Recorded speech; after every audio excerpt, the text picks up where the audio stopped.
Vámonos con Ángel Verdugo. Ángel, buenos días. Muy buenos días, Pascal. Buenos días a quienes nos escuchan en este momento. Voy a comentar algo, Pascal, hoy que tiene que ver con ese grupo que es, pues no voy a decir despreciado, pero sí ninguneado o no tomado en cuenta como debería, que es el que está integrado por los mayores de 65 años, entre los que me cuento, o lo que se llama la tercera edad, o como suelen decir la gente de manera coloquial, esos pinches viejos.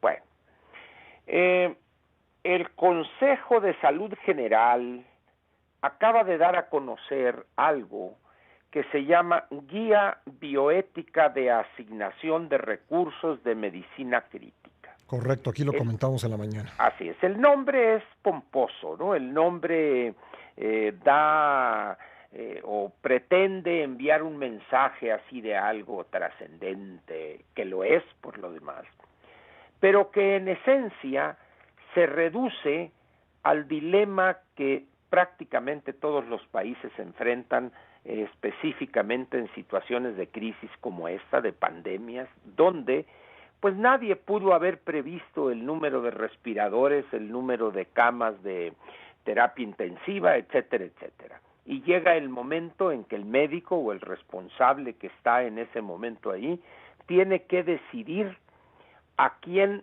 le coloca ese respirador mecánico. A un viejo setentón, ochentón, o a un joven 25, 30, 35 o 40 años. Ese es el dilema bioético. Bien, ¿qué es lo que pensarían los viejos como yo de si estuviéramos en una situación así? Es normal que en un determinado momento, lo que llama aquí este documento el equipo de triaje, es decir, donde van a intervenir los médicos o el personal paramédico, el internista, el administrador. ¿Qué pensaría uno como viejo si en un determinado momento, frente a las carencias de nuestro sistema de salud, que son muchas, que si en alguna época se intentaron ocultar o maquillar, hoy es imposible, ¿ya? Tu bitácora de hoy en Excelsior lo deja ver claramente, es decir, es imposible ocultar carencias que vienen de vieja data, dirían en Yucatán. ¿Qué pensaría pues un viejo que, si bien no está en los 70, 75 años, porque dada la realidad médica o de salud en este país, ya cuando llega uno a los 60 años con achaques como diabetes o algunos problemas de enfermedades degenerativas de la edad, Parkinson, Alzheimer o cuestiones cardíacas, etcétera? Empecé yo a pensar en eso a raíz de que leí este documento, que es denso, es un documento no fácil de leer, no solo por el tema que plantea, sino por lo que describe en cuanto a carencias o decisiones de vida o muerte que tiene que tomar el profesional de la medicina que enfrenta esa situación. Hace unas 2 semanas, en relación con este mismo tema, apareció, no sé si en el Financial Times o en algún periódico, en una publicación europea, que decía que esta pandemia está colocando a los profesionales de la medicina a tener que jugar el papel de Dios, es decir, dar la vida a uno y quitarle la vida al otro. Quizá la gente diga, bueno, este Ángel amaneció muy tétrico. No es tétrico, sino simplemente es objetivo frente a algo que a medida que el tiempo pase y las carencias no sean resueltas, Pascal, se verá cada vez más frecuentemente. Hoy el sistema de salud en México está colapsado, no por la carencia o no por esta pandemia, sino desde hace tiempo. Las enfermedades de los viejos, particularmente las que tienen que ver con diabetes, con cuestiones de riñón, el mal funcionamiento de los riñones, este problema de las hemodiálisis o o como se dice coloquialmente, no, es que ya me están dializando, ya anda uno con una manguera por ahí, etcétera. Cada vez a edad más temprana, ahorita andaremos en la frontera quizá de los 60 años, y es prácticamente imposible con el volumen de recursos que captan nuestros gobiernos abastecer o satisfacer las necesidades de equipo. De tal manera, pues, que sin que los familiares nuestros se den cuenta o que el mismo paciente se dé cuenta, porque muchas veces está sedado, etcétera, los médicos tienen que jugarle un poco a Dios. A este señor, pues es que ya se va a morir, hombre, lo que hagamos por él, pues ya sería fútil, ya no tendría efecto, y si lo logramos revivir probablemente dure 10, 15, 20 días cuando mucho. En cambio este joven pues tiene 35 años, tiene toda una vida por delante, prefiramos al joven. Esta decisión, Pascal, que puede parecer casi criminal, es lo que vamos a estar viendo en los próximos años en países como el nuestro. El envejecimiento demográfico y la pobreza o las condiciones materiales difíciles en grupos amplios de la sociedad, particularmente en las zonas rurales o en las zonas marginadas, sea alta marginación o media marginación, carecen en cuanto a servicios de salud se refiere muchas veces de lo más elemental.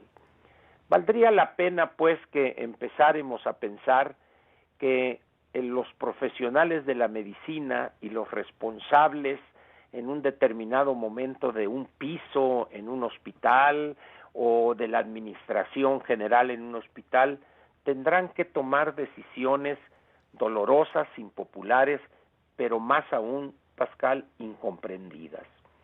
Que hay muchas causas para esta situación, sí, pero al final de cuentas alguien tendrá que tomar la decisión si es el respirador o si llevarte ante una cama que está disponible en una unidad de cuidados intensivos, llevas a un viejo de 70 años que podría ser una eminencia científica, pero es un viejo de 70 años frente a un joven que quizás sea semianalfabeto, pero tiene 25 años y tiene una vida por delante.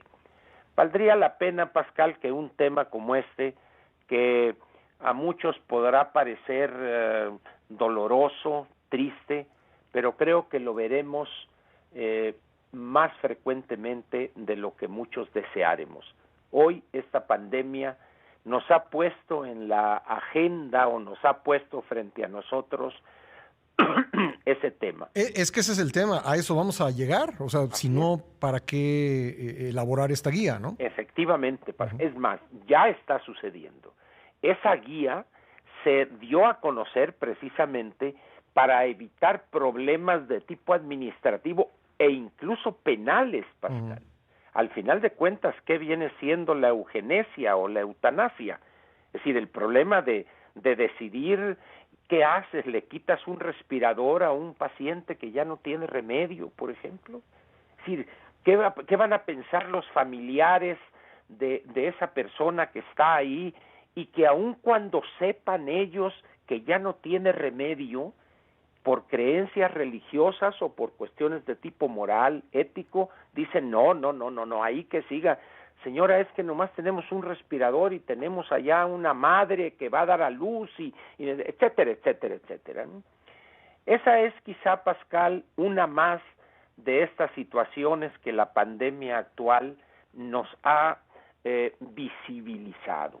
Bien haríamos en entender este fenómeno de una manera mucho más natural. La muerte es parte de la vida, al final de cuentas, y creo que uno mismo, sobre todo aquellos que ya estamos en la etapa última de nuestra vida, también pensar en esa situación, hablar con nuestros familiares, hablar con ellos y hacerles ver cuál es la decisión y que no se molesten, que no les duela si en un determinado momento el médico llega y va a quitarnos el respirador porque es necesario para una madre o para una mujer de 25, 30 años que está en un embarazo en las primeras 12 semanas o algo así. que uno también entienda esa situación, Pascal. Yo sé que el tema es difícil, pero al final de cuentas es la cruda realidad, una más, que ha hecho visible esta pandemia, y así seguirán otras, Pascal.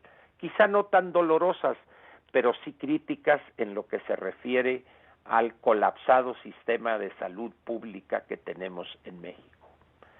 Medio triste hoy el comentario, Pascal, pero pues sí, pero necesario abordarlo, Ángel, porque es la realidad frente a la que estamos. Así es.